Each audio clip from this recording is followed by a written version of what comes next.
আমার অনুভূতি আমি খালি কাকা আসসালামু আলাইকুম সম্মানিত ফেসবুকবাসী, অনেকদিন পর আমি আবারও ফেসবুকের ভিডিও নিয়ে আপনাদের সামনে। সবাই আশা করি ভালো আছেন। আজকে আমাদের এলাকার মাঠের মধ্যে একজনের কাজ করতে এসে খাওয়ার সময় দেখতে পাচ্ছেন কৃষকেরা মাঠের আনাচে কানাচে বসে তাদের খাবার, সকালের খাবার খাচ্ছে। 11টার সময়, বিষয় না, সমস্যা নাই, আসছেই 9টার সময়, 11টার সময় খাবেই। এই যে আমাদের মেম্বার ভাই কিন্তু আছে। এই ভাই, কি অবস্থা ভাই? পিস কি লাগাতে পারেন? হ্যাঁ ভাই ভালো। হ্যাঁ, তাহলে লাগান। এই যে আরেকটা নেতা আছে, ভালো আছেন না? হ্যাঁ আলহামদুলিল্লাহ। লাগাতে পারেন না? আচ্ছা ঠিক আছে। আমরা সব সেই রীতিমতো লাগাচ্ছি। এই যে দেখতে পাচ্ছেন জঙ্গলে যাতায় যে যেখানে পারছে খাওয়ার জন্য। মোটামুটি খাওয়া শেষের দিকে সবার প্রায়।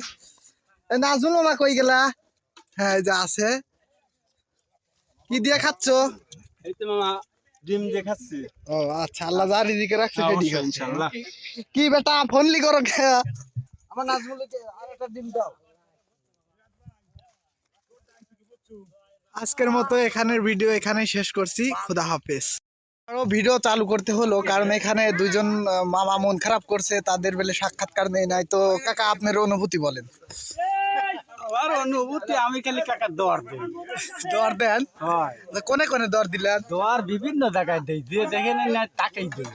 মামা কি খাওয়া শেষ না পারলে আর জন্য বসে আছেন? না বাবা, অনেকে খাইছে আর খাবে না, আলহামদুলিল্লাহ। তো আপনি তো ভূত লাগাতে দেখলেন না, কোন থেকে বাবু আইলেন? নাকি আপনি রান্না করার দায়িত্ব?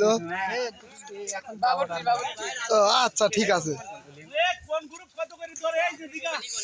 এই যে এইখানে আছে আমাদের সবার শ্রদ্ধেয় মামা। এই যে এখানে মানে সে অনেক বিজি অবস্থায় খাওয়া। মামা, কি অনুভূতি কি? ভালো। এই যে ছোট একটা ডিশে বইছেন দেখতেছি, খুব মজা করে খাচ্ছেন।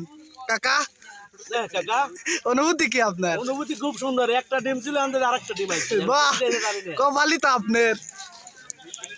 তো যারা ভিডিওগুলো দেখছেন, যদি ভালো লাগে অবশ্যই শেয়ার করবেন। ধন্যবাদ পাশে থাকার জন্য।